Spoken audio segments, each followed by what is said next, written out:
Hello. Today I'm going to present two anti-poverty options with a brief analysis of their pros and cons and some of their features and mechanisms by which they can be controlled. Likely qualifying groups for most anti-poverty initiatives include retirees and disabled persons with low benefits income. They also include low-income earners who are working part-time or full-time hours. They may or may not include everyone who is living and working in the city.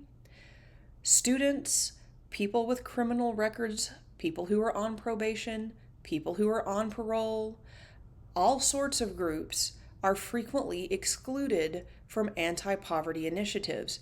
But really, you want those groups to be included in the anti-poverty initiative because the more people you exclude from the anti-poverty initiative, the less beneficial this program will be to the city. Basically, what's the point of an anti-poverty initiative that doesn't include everyone who's in poverty? A 1 month to 6 month residency requirement might be something you want to include. Frequently, one of the concerns associated with anti-poverty measures is that you will just attract poor people from everywhere. But there are features that are not considered with that. For example, those people who are making a low enough income that it would be worthwhile to them to relocate for whatever program or benefit we're talking about, they're broke. They don't have the money to move for the most part.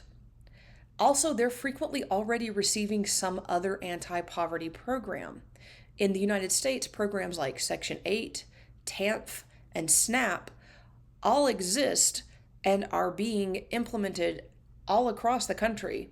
So anyone who might qualify for a new anti-poverty initiative in a new area would have to give up their existing benefits and move and hope they could make it work. That's very unlikely to happen because those individuals likely don't have the funds to move themselves. Also, an anti-poverty initiative should probably target unemployed people who are willing to volunteer or do community service. And you'll notice I've put a couple of asterisks in here because it is possible that the part-time workers might also be asked to volunteer or do community service if they're not working full-time hours.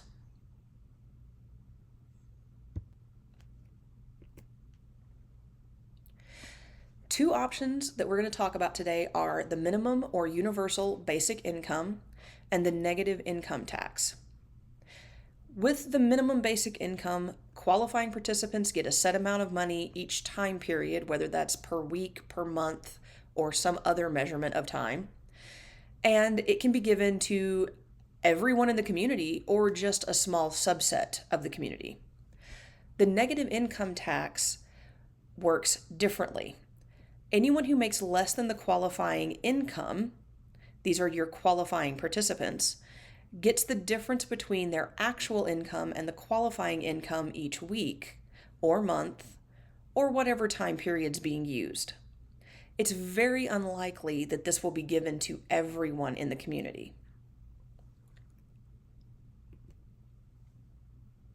To create some examples, I have created 5 fictitious citizens with different status.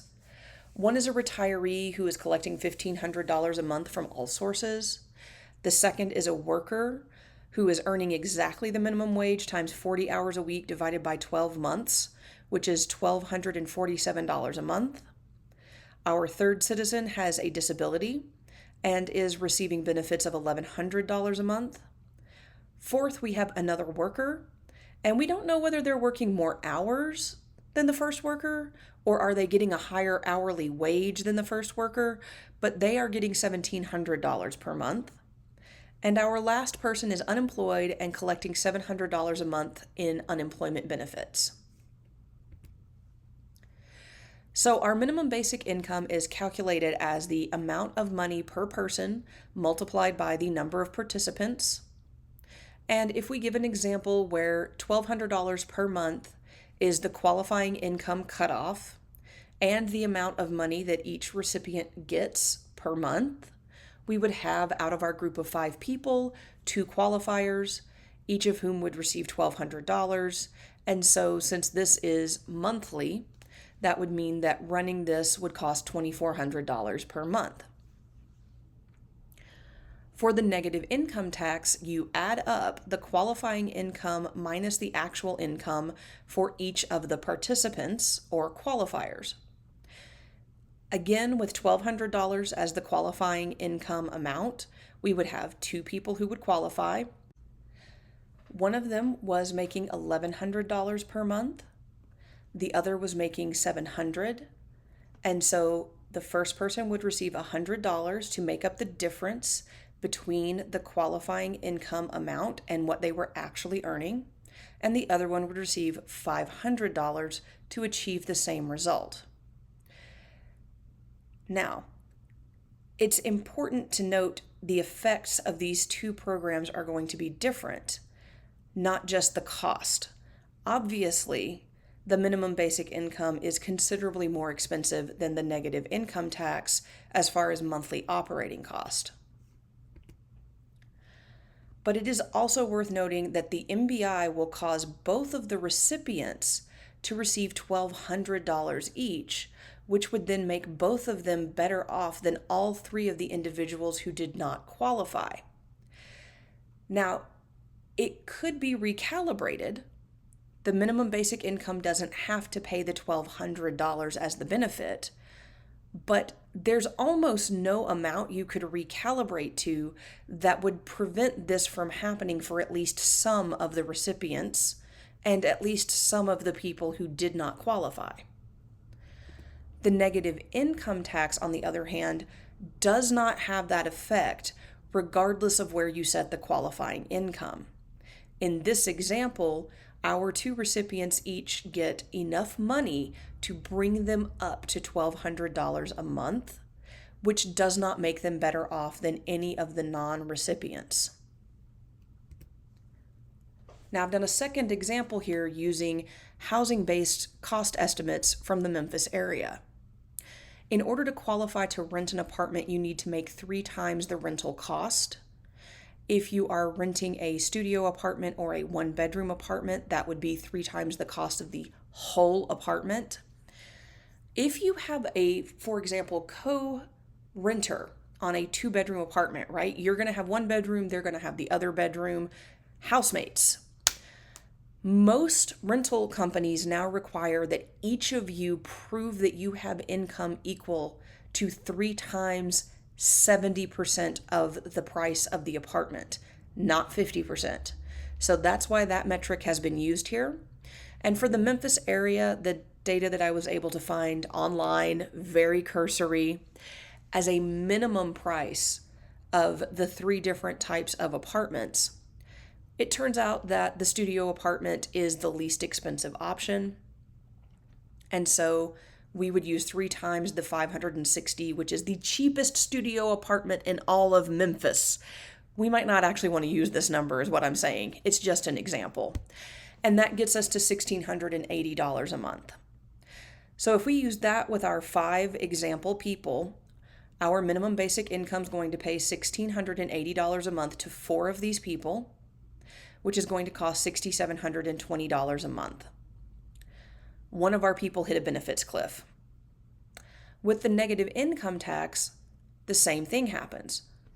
4 people have below the qualifying income of $1,680 a month, so our 5th person still hit a benefits cliff. So either way, it doesn't matter which program, there are going to be some people who are fairly close to the line and they're going to run into a benefits cliff. But how severe it is and what effects it has are different for the 2 programs. Notice that the operating cost of the negative income tax is only $2,173, and it is helping 4 people by bringing them up to $1,680 per month each in income.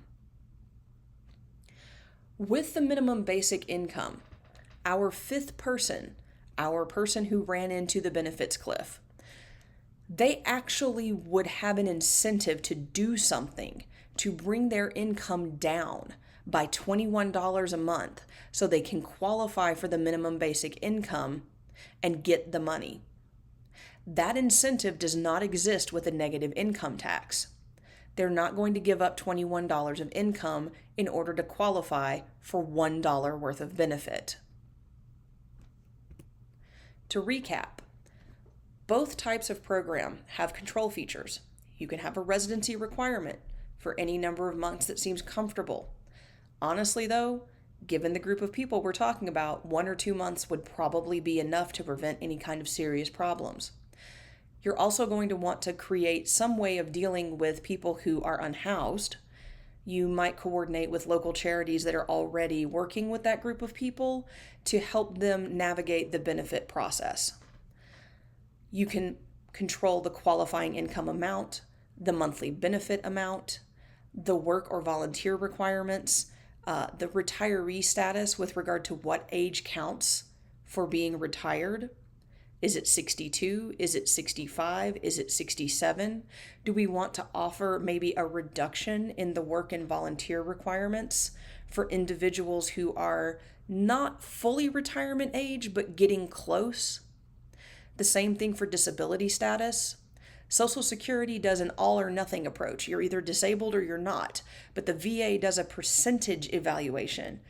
What would you want to do for someone who's 75% disabled according to VA rules? So lots of control features, plenty of things that can be researched, numbers that can be found to quantify how much will it cost the city to do either one of these types of programs. Thank you for taking the time to watch this presentation or look at the slides. And I look forward to hopefully working with you guys to fix this problem.